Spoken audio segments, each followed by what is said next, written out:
to the real critical part of the man-up mission, the power play, and that's talking about the technical and tactical skills and abilities to have a good man-up, a good power play. So we're going to break these down into 4 different areas, and then we'll show you what exactly we're talking about on the whiteboard, but I'll describe it for you right now. The first and most important part is the breakout through both out of the defensive zone as well as through the neutral zone.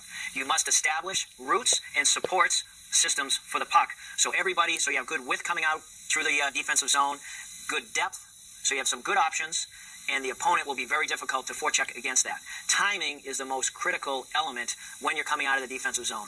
You must have everybody on the same page and it's timing properly to come out in a coordinated effort. You have to teach really good reads. If you read pressure here, how to support that appropriately without the puck. Make good decisions when you do have the puck, and coming out of the zone cleanly will establish that rhythm that allows you to have a successful entry. Now, we'll talk about that. The entry into the offensive zone. It coordinates with the breakout from the defensive zone. You have to make sure that you support the puck well. There's proper spacing. We're not too wide. We're not too close. Speed is also vital when you're coming in on the attack. You want to create an outnumbered situation at the puck so you can retrieve it, create some options, and then create some spacing from there. Your 3 options typically, as you have a zone entry, are a hard wrap, a soft chip, and an initial rush carry. And we'll go over all of those different options on the whiteboard. And then lastly, we come into the in zone.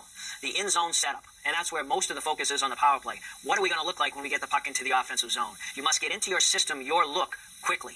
See if you can catch the opponent slowly getting back into their defensive zone coverage. Okay? The goal is to change your point of attack as quickly as you can. Go from low to high, high to low, side to side. Your point presence is really key. Usually, the quicker you get the puck out to the point, can change it up top, you have a good opportunity to deliver a puck to the net and establish your power play from there. As we talked about earlier, 70% of the goals are scored because of a net front presence, by somebody creating a screen, a tip, or banging home a rebound. And you've got a lot of opportunities to keep pucks alive and re-attack through seams. So having a defenseman that can deliver, and it doesn't have to be a defenseman. Oftentimes in our league, you'll see teams that may have 5 forwards on the ice. Your goal as playing up top in a defensive position is nothing more than to see a shooting lane, take advantage of it. Get it to the net. You cannot have block shots in that area. It's very deflating and cost you a lot of seconds and perhaps minutes on your power play. So that point presence is really key. I think the quicker you get it established up to the point and then deliver it to the net, the greater your opportunity, because you have traffic and now you can really hunt for loose pucks and outnumber them. And then lastly, face-offs. Depending on what league you're in our league, in the National Hockey League, when there's a penalty, it's an offensive zone face-off right off the bat. So, there's been times this past season where we were able to establish an entire power play in the offensive zone. But winning that face-off is obviously critical. And that's a situation where you want to have face-off plays that are set. Make sure you have really good, well-defined responsibilities for everybody taking the face-off. If we win it, this is what we're going to run. If we lose it, this is how we're going to retrieve and get that puck back.